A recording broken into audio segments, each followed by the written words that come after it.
Bem, encerrada a parte protocolar, vamos dar início à parte técnica. E eu convido a professora Gisele Barata da Silva, coordenadora-geral do evento, para apresentar o tema e o palestrante iniciando a parte técnica. Professora Gisele.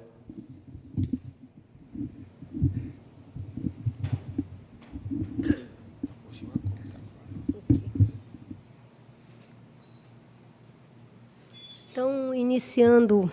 a parte técnica do evento, eu convido o professor Jorge Aldi para iniciar a sua palestra. O professor Jorge Aldi vai falar de inovação e bem-estar na sociedade, né? E ele possui graduação em análise de sistemas pela PUC do Rio Grande do Sul, tem mestrado em administração e doutorado na área de sistema de informação, com pós-doutorado na IASP, Associação Internacional de Parques Científicos e Área de Inovação, na Tuskegee University, na China, e na Universidade de Málaga, na Espanha. Ele trabalha no programa, é professor titular da Escola Politécnica e superintendente de Inovação e Desenvolvimento do Tecnopuc.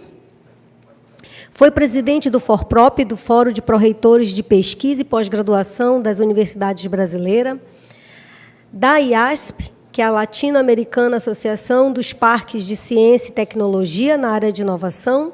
e da Amprotec. É pesquisador nas áreas da engenharia de software, sistema de informação. Tem experiência em gestão, em ciência, tecnologia e inovação, nas áreas de negócio, de impacto social e ambiental, ecossistemas de inovação, parques científicos e tecnológicos, e interação entre universidade, empresa e governo. Preside a Comissão Nacional de Acompanhamento do Plano Nacional de Pós-Graduação, é membro do Conselho Superior da Embrapi, do Ministério de Ciência e Tecnologia, do Conselho Deliberativo Nacional do SEBRAE, do Conselho Diretor do Fundo Nacional de Desenvolvimento Científico e Tecnológico e faz parte do Conselho Superior de Ciência, Tecnologia e Inovação do Rio Grande do Sul e é do Conselho Consultivo da FINEP. Com a palavra, o professor Jorge Aldi, que estará presente de forma online, a quem eu muito agradeço por ter aceitado o convite, que eu sei o quanto sua agenda é bastante cogitada. Muito obrigada, professor. Muito obrigado, professora Gisele. É uma enorme satisfação estar com vocês nesse evento da UFRA, né, da Federal Rural do Amazonas, que está ocorrendo aí em Belém do Pará. Realmente é uma enorme satisfação ter recebido o convite, né, receber esse convite em função da minha atuação junto à Comissão Nacional de Acompanhamento do PNPG, e vou tratar dessa temática que a professora Gisele me convidou, sobre a questão da ciência, a inovação, né, e o papel no processo de desenvolvimento, né, e no atendimento das demandas, vamos dizer assim, ou dos desafios que a sociedade nos apresenta. Vou tentar ficar no tempo, que já é um grande desafio, né, 30 minutos, para essa apresentação. Gisele, eu vou subir a apresentação aqui, pode ser? Está liberado?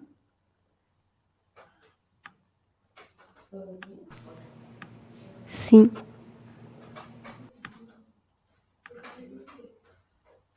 Deu. Tá ok, Gisele? Posso seguir?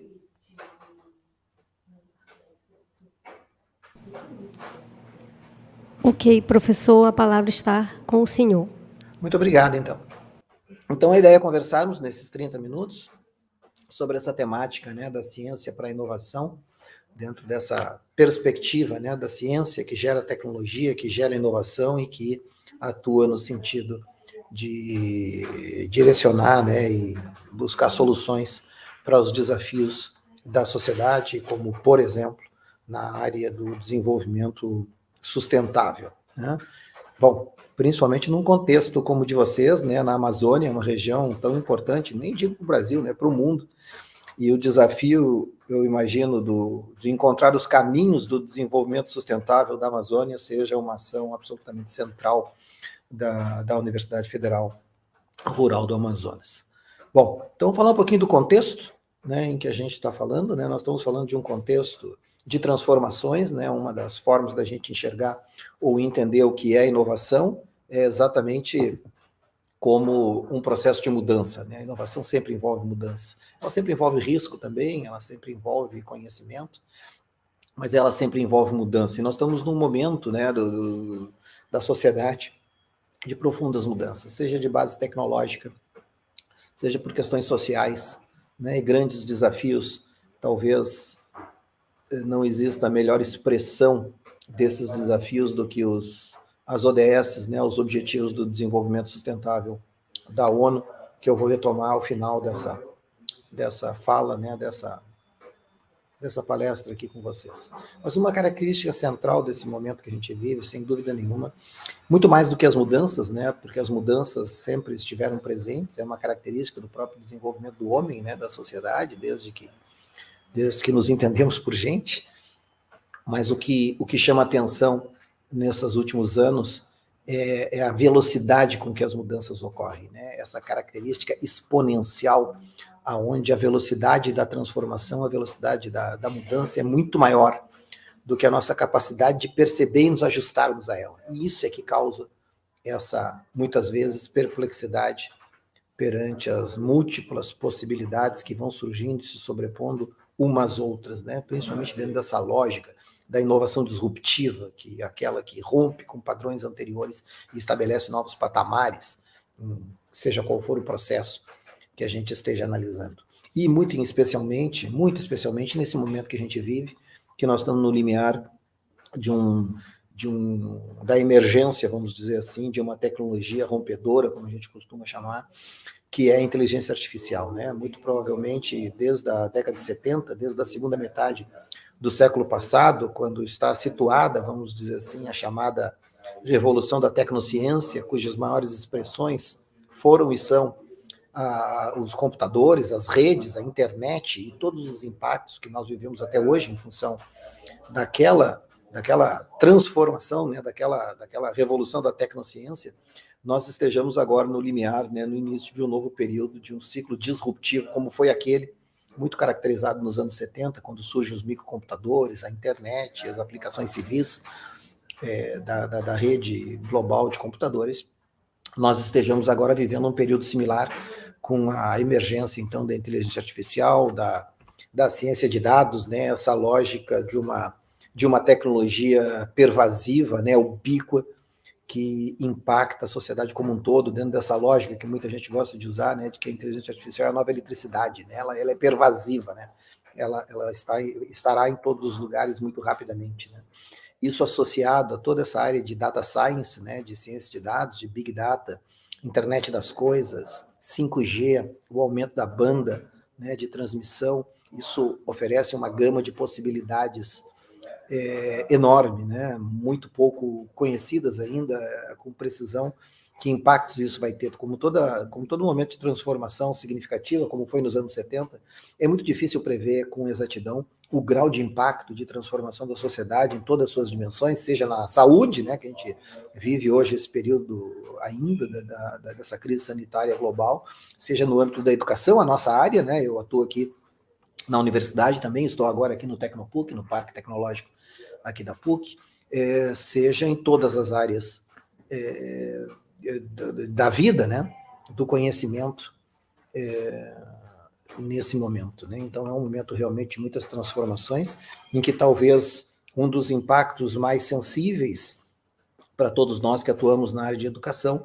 é preparar jovens, né, desde o ensino básico, desde a educação infantil, na realidade, o ensino básico, o ensino superior, desde a graduação até a pós-graduação, dentro de uma perspectiva de desenvolvimento e de atuação profissional, do ponto de vista do trabalho, num processo de mudança brutal, né, onde esses dados aí são do Fórum Econômico Mundial de 3, 4 anos atrás, quando foi criado o grupo de inovação, né, eu participei desse momento lá em Davos, onde se estima que 2/3 dos jovens, isso era de 3, 4 anos atrás, 2/3 dos jovens que estavam iniciando seu processo formal de educação lá nas séries iniciais, né, quando concluírem esse processo, no final do ensino superior, vão trabalhar em funções que simplesmente não existem hoje, né, que a gente nem sabe direito quais serão, né, daqui a 15 anos, daqui a 20 anos, né, que é o ciclo de formação. Dentro de um contexto em nosso país, porque não tem como a gente falar de ciência no país hoje sem a gente dar uma olhada no que está acontecendo do ponto de vista de financiamento da ciência, da tecnologia, da inovação, em função de múltiplos fatores, né, que vão desde questões políticas, visão de mundo, a crise sanitária que nós vivemos, né, um processo extremamente complexo que afetou a todos nós, mas a verdade é que a gente tem, ao longo dos últimos anos, uma redução significativa dos recursos disponíveis, tanto na área de educação como de ciência, tecnologia e inovação, que são sensíveis, né, quando a gente olha esses indicadores, por exemplo, dos recursos discricionários do MEC, né, a gente vê um processo de significativa redução ao longo do tempo, por esses múltiplos fatores que eu citei antes. Na CAPES, por exemplo, a gente vê isso com muita clareza, né, nós chegamos a atingir um patamar de quase 8 bilhões de reais por ano, e hoje nós estamos num patamar ali abaixo de 3 bilhões. No MCTI, mais ainda, e mais sensível ainda, né, mais complexa ainda essa situação, né, onde os volumes disponíveis hoje são muito aquém daquilo que um país do porte do Brasil, com os desafios que nós temos, requerem. Isso se reflete na principal agência também do Ministério de Ciência e Tecnologia, o CNPq, já num patamar histórico bastante pouco expressivo, vamos dizer assim, mas que nos últimos anos também se reduziu quase à metade, né, que é a situação que a gente vive hoje, nesse sentido. Se nós olharmos o conjunto dos recursos das principais fontes de apoio à ciência, à pesquisa no nosso país, nós vamos ver um ciclo, nós retornamos a um patamar de praticamente 20 anos atrás, 15, 20 anos atrás, né, isso é muito preocupante, né, quando a gente fala de ciência, porque ciência, tecnologia e inovação, a gente realmente não faz com boa vontade, ou melhor, a gente não faz só com boa vontade e muita vontade de fazer, né, e muita motivação, a gente precisa de recursos, isso é assim no mundo inteiro, e nós vemos uma curva de fomento, vamos dizer assim, extremamente preocupante, né, em patamares de redução que a gente nunca viveu, pelo menos nas últimas décadas em nosso país, né, isso aciona um sinal de alerta que nos deixa todos na área acadêmica muito preocupados, né, porque, na verdade, a gente está falando do futuro do país, né, quando a gente fala de ciência, quando a gente fala de ciência, tecnologia e inovação no século XXI, a gente está falando de soberania nacional, né, soberania nacional no século XXI é domínio do ciclo científico, né, tecnológico e de inovação, no mundo todo, não só aqui. Mas quando a gente vai entrando especificamente na temática, vamos dizer assim, da inovação, estou cuidando do meu tempo aqui para não... Opa, já perdi meu cronômetro. Para não passar. Quando a gente fala de inovação, a gente tem uma percepção, muitas vezes, muito direcionada para aquela visão de que a inovação somente ocorre na empresa, né, que do meu ponto de vista, ela é muito restritiva, né, ela exclui muitas áreas, muita gente. Eu gosto de uma visão mais ampliada de inovação, uma visão de inovação que permita que todas as áreas do conhecimento se enxerguem dentro dessa noção da aplicação do novo, né, da transformação, gerando valor agregado em um determinado contexto. E isso inclui, sim, a geração de empresas, por exemplo, startups que geram emprego, renda, mas isso inclui também, por exemplo, dinâmicas próprias de outras áreas do conhecimento, que não as de negócio e tecnológicas, como, por exemplo, no serviço social, vamos dizer, como pegar um exemplo da área de humanidades, né, do core das humanidades, que quando desenvolve um trabalho em uma comunidade de baixo IDH, e esse trabalho desenvolvido por um grupo de pesquisa, ou por pessoas, né, por pesquisadores, nessa comunidade, eleva ou melhora a qualidade de vida daquelas pessoas, daquela comunidade, e isso, por exemplo, melhora o IDH da região. Isso também é inovação dentro dessa visão alargada, né, que permite que a gente entenda o processo de inovação de uma forma muito mais ampla do que aquele que ocorre somente e exclusivamente dentro das empresas. Eu imagino, por exemplo, na área da sustentabilidade, na questão ambiental, a importância das diversas ações que são desenvolvidas, que permitem um manejo de toda a riqueza, vamos dizer assim, da flora e da fauna que nós temos nos diversos biomas do nosso país, incluindo incluindo, não principalmente, da Amazônia, mas também os outros biomas que nós temos no nosso país, que no momento em que a gente desenvolve mecanismos que permitam um desenvolvimento sustentável, a gente está agregando valor, um valor realmente expressivo no processo de desenvolvimento da sociedade. Isso também é inovação e tem que ser enxergado assim, né? Uma inovação que cada vez menos envolve a necessidade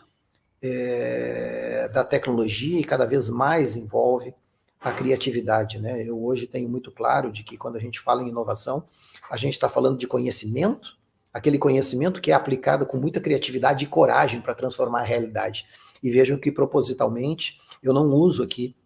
nessa visão básica do que seja inovação, tecnologia, né? A tecnologia é totalmente opcional, né? Eu posso ser muito inovador em diversas áreas, em diversas ações que a gente desenvolve, sem envolver nada de tecnologia, de luzinha piscando. O que eu nunca vou ter é uma inovação que não envolva conhecimento, criatividade e coragem. Ela pode até envolver tecnologia também, mas não necessariamente ou não obrigatoriamente. Isso é uma percepção importante, porque quando a gente fala de inovação, a gente está fundamentalmente falando de quebrar regras, né? São essas regras que transformam o impossível em possível, né? Isso é inovação, né? Inovação é transformar a realidade, né? Inovação é assumir riscos, é se expor, né? É mudar o mundo, mudar uma empresa, mudar um governo, mudar a nossa vida pessoal, né? Essa característica do empreendedorismo é, antes de mais nada, uma atitude, né? Uma atitude perante a vida, seja a vida pessoal, a vida profissional, familiar, e assim por diante, das pessoas. E é claro que dentro dessa, numa visão mais alargada, vamos dizer assim, a gente tem que ter uma percepção do nosso papel enquanto universidade, né? Da Amazônia, né, do Pará até o Rio Grande do Sul, todos nós que atuamos na área acadêmica, dentro de uma perspectiva global, dentro de uma perspectiva internacional, desde o século XIX, vamos dizer assim, mesmo a universidade tendo surgido lá no século XI, né, mas a gente tem alguns escritos, por exemplo, esse livro do cardeal Henry Newman, né, da ideia da universidade, já traz essa noção em pleno século XIX, há muito tempo atrás, de que a universidade é o lugar da excelência, né? E é esse autor que traz essa coisa tão forte no mundo anglo-saxônico, que é a noção de alma mater, né? A alma mater de uma geração que surge, né? Que tem uma importância tão grande para o desenvolvimento das universidades de países como Estados Unidos, Inglaterra, Alemanha, em diversos, principalmente no hemisfério norte, né? Mas já desde aquela época, esse autor, Henry Newman, talvez um dos principais autores de um texto seminal sobre a universidade, que é esse, que trata do que nós hoje chamaríamos de inovação, né, que é aquele perfil do gestor acadêmico que ele deve arriscar, porque se ele não arrisca, ele não ganha, né? Então, vejam que ele já naquela época, certamente não falando do que nós entendemos de inovação hoje, falava dessa necessidade da transformação, da mudança, né? Por mais que exista risco nesse processo, né? Até que nós chegamos já no século passado, no grande reitor de Harvard, né, durante 20 anos, em pleno período da revolução da tecnociência, o Derek Bock, que escreve um livro muito conhecido, muito referenciado, né, outra leitura seminal na nossa área, que trata daquela questão da universidade descendo da Torre de Marfim, né, aquela universidade que se tornou obsoleta, né? Aquela universidade distante dos problemas reais da sociedade onde ela está inserida, né? E a substituição, ou seja, uma nova visão de universidade que se insere plenamente na busca conjunta com a sociedade da solução dos desafios. Imagino uma instituição como a de vocês, que a Gisele estava apresentando antes, as regiões, as áreas de atuação, a missão, a visão de futuro, o grau de inserção, né, de imbricamento no tecido social da região onde vocês atuam, né, na Amazônia brasileira, né, no caso, no estado do Pará. E essa visão depois, 2 décadas depois, ela é muito reforçada por um autor chamado Burton Clark, né, da UCLA, falecido recentemente, que escreve, né, sobre essa questão da universidade empreendedora ou inovadora, né, essa universidade muito sensível às demandas da sociedade, né, de uma sociedade em constante transformação, até chegarmos em uma visão da segunda Conferência Mundial de Educação de 2009, na Unesco, em Paris, onde a educação superior passa a ser apresentada pela Unesco e os seus países membros, onde o país é um deles, são virtualmente todos os países do mundo, como um fator determinante do desenvolvimento econômico, social, cultural, ambiental da sociedade onde está inserida. Nós estamos hoje exatamente discutindo essas temáticas preparatórias agora para a terceira Conferência Mundial de Educação, que vai ocorrer o ano que vem, em Barcelona, né, organizada pela Unesco. Bom, estamos bem de tempo aqui. E essa visão de uma universidade em transformação ao longo do tempo se expressa com mais clareza na evolução das missões da universidade, né? A missão, a universidade, quando surge no século XI, em Bolonha, né, considerada a primeira universidade, ao menos numa visão eurocêntrica, né, vamos dizer assim, porque já existiam essas estruturas sociais antes, né, no Oriente principalmente, mas o foco no ensino, né, a primeira missão da universidade que todos nós desenvolvemos, que é o ensino. E só no século XIX, né, a Alemanha, a Inglaterra, principalmente, ocorre a primeira chamada transformação ou revolução na universidade com a inserção da segunda missão, que está associada à dinâmica de pesquisa, né? Ou seja, o ensino como transmissão de conhecimento e a pesquisa como geração de conhecimento, enriquecendo o próprio processo de ensino e de transferência de conhecimento. E depois isso tem um novo momento de transformação profunda das universidades, quando no pós-Segunda Guerra, né, na segunda metade do século passado, né, no contexto da Revolução da Tecnociência, emerge a terceira missão, que no hemisfério norte está muito associado diretamente com a questão da inovação. E na América Latina, a gente tem uma cultura aqui, um desenvolvimento um pouco, com uma abordagem um pouco diferente da universidade, onde nós já temos ou já tínhamos a questão da extensão, como o tríptico, né, inclusive na própria LDB brasileira, que já fala do ensino, da pesquisa, da extensão, que se agrega essa visão de inovação, né, mas uma visão de inovação de terceira missão, que expande de forma aditiva e não substitutiva o foco tradicional do ensino e da pesquisa, agregando a missão à atuação direta, né, no processo de desenvolvimento social, econômico, cultural e ambiental da sociedade onde as universidades atuam. E é nesse contexto que emergem os modelos tipo tripla hélice, quádrupla hélice, né, da emergência, do surgimento dos espaços híbridos, fruto da interação entre governo, universidade, empresas e a sociedade, como a ambiência onde se dá o desenvolvimento nas sociedades, vamos dizer assim, nos países das nações mais desenvolvidas nesse século XXI. Né? E é aí que emergem essas estruturas, tipo os parques científicos e tecnológicos, as cidades inteligentes, né, os clusters, as incubadoras de empresas, aceleradoras, que todas as universidades no país, em maior ou menor grau, possuem. Né? Eu já tive a oportunidade aí no Pará, em Belém, né? Mais de uma vez, estar aí com vocês no Parque Guamá,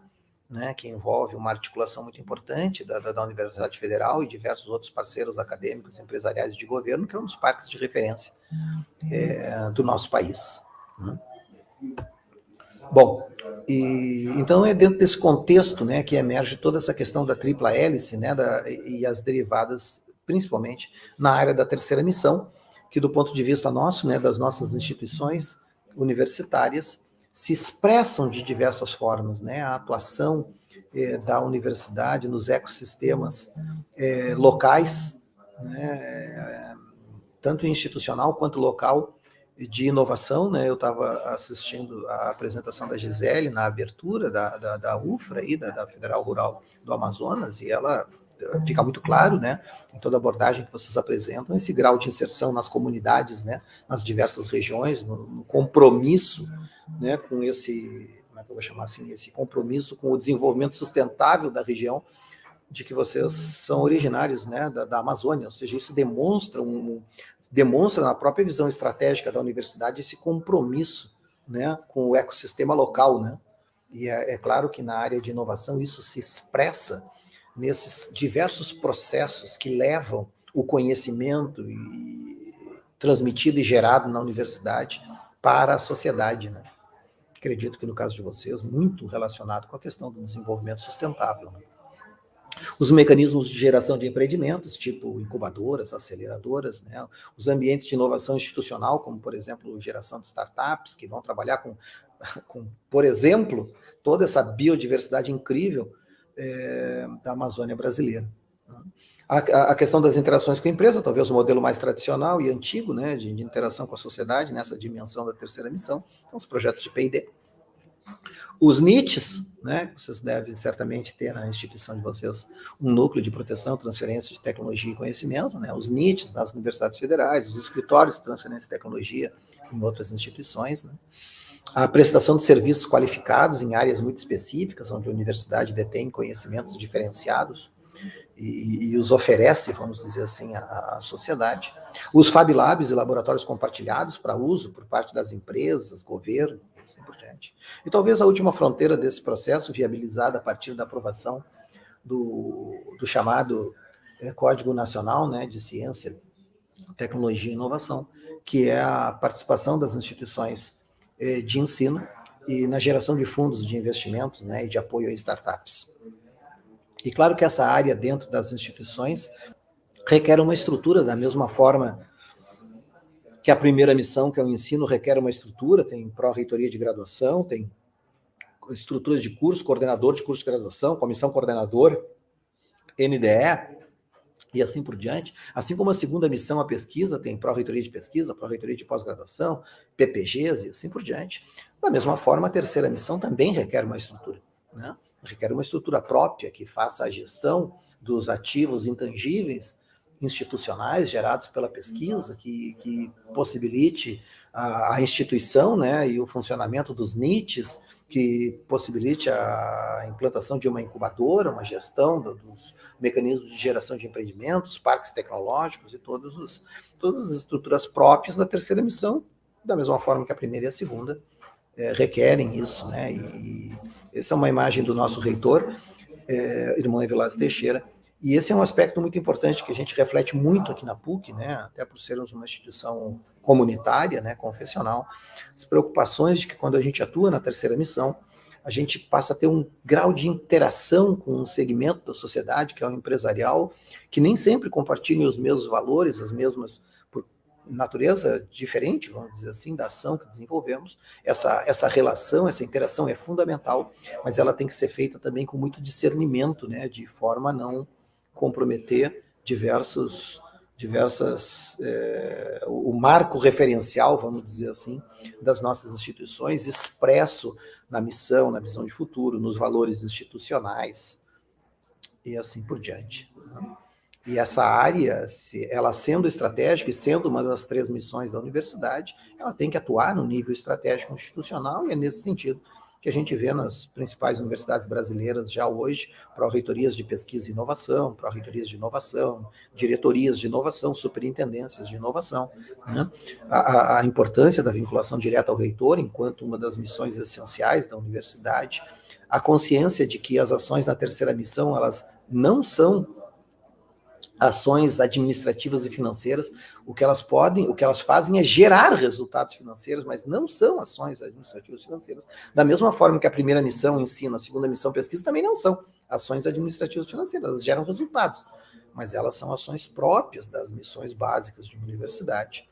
E também a percepção, né, eu sempre disse isso aqui na minha instituição, sempre trabalhei muito com essa lógica de que a inovação deve ser entendida sempre como uma expressão do que a universidade gera, transmite nas atividades de ensino e cria nas atividades de pesquisa, porque senão ela fica sem sentido também, né? Ela fica descolada do núcleo da ação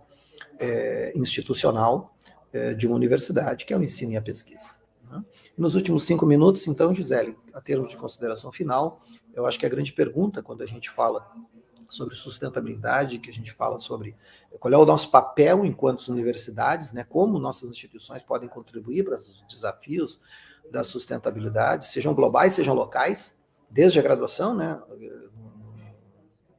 no nível de ensino superior. Eu sempre gosto de entender que é dentro de uma lógica, né, tendo como marco os objetivos do desenvolvimento sustentáveis da ONU, né, que dão um framework global, onde a gente tranquilamente se identifica enquanto desafios locais que nós temos, e a minha resposta a essa pergunta é exatamente por meio da terceira missão, exatamente por meio das ações que nós desenvolvemos nessa lógica da inovação derivada da pesquisa, derivada do ensino, que transforma o conhecimento gerado e transmitido nas nossas universidades em soluções de problemas reais, desde a graduação, né, em todos os níveis que atuamos da educação superior, no âmbito de todos os objetivos do desenvolvimento sustentável, que vão evoluir desde a questão da fome, da saúde, da educação, né, das desigualdades, né, até as questões da indústria, da inovação, da água, ou seja, toda essa dinâmica muito bem representada, vamos dizer assim, pelas ODS, né, pelos 17 ODS da ONU. Né? E a título de conclusão, eu diria que cada vez mais, para todos nós que atuamos na universidade, é lembrarmos do artigo 205 da Constituição Brasileira, que diz que a nossa missão enquanto educação superior é formar cidadãos e preparar para o mundo do trabalho. Não é nem só uma coisa nem outra, né? É simultaneamente formarmos cidadãos, pessoas preparadas para exercerem a sua cidadania e também preparar para o mundo do trabalho, né? Este sim em profunda transformação, pelas razões que a gente abordou rapidamente no início dessa fala. E indo a título de conclusão também, né, o nosso papel enquanto instituições de ensino é colocar a nossa tradição e a nossa qualidade a serviço das novas demandas, né, de uma sociedade em mudança, né, de uma sociedade que requer uma nova educação, né, em sintonia com o seu tempo, que é o tempo que nós vivemos, né, no pleno século XXI. E isso envolve uma mudança de mindset de cada um de nós, né, acadêmicos, a sociedade de um modo geral, e é essa mudança de mindset de cada um de nós que gera o que a gente chama de cultura organizacional. E é essa cultura organizacional que uma universidade desenvolve a partir da soma, né, a partir da interação, que é muito maior que a soma, dos mindsets individuais de toda a comunidade acadêmica, sejam docentes, pesquisadores, estudantes, técnicos, administrativos, que a gente gera as condições para sairmos, gera aquela energia necessária para sairmos da zona de conforto em que nós sempre estamos, em algum momento da vida, seja pessoal, seja profissional, e irmos para aquele lugar onde a mágica acontece, né? Onde a gente consegue responder aquela pergunta que foi colocada antes, de como nós, enquanto universidades, podemos contribuir com o desenvolvimento sustentável da sociedade em que vivemos. Né? Então, gostaria de encerrar com esse slide, tenho 15 segundos ainda, Gisele, de posicionar, né, o nosso grande desafio como nação, como país, né, não é outro, né, a verdadeira, única prioridade que nós deveríamos ter no nosso país, antes de qualquer outra coisa, que possa permitir um novo ciclo de desenvolvimento regional e nacional, é a educação. Né? E a educação superior hoje se faz com ensino, se faz com pesquisa e com inovação, né, em profunda interação com a sociedade. Muito obrigado, Gisele, te devolvo a palavra.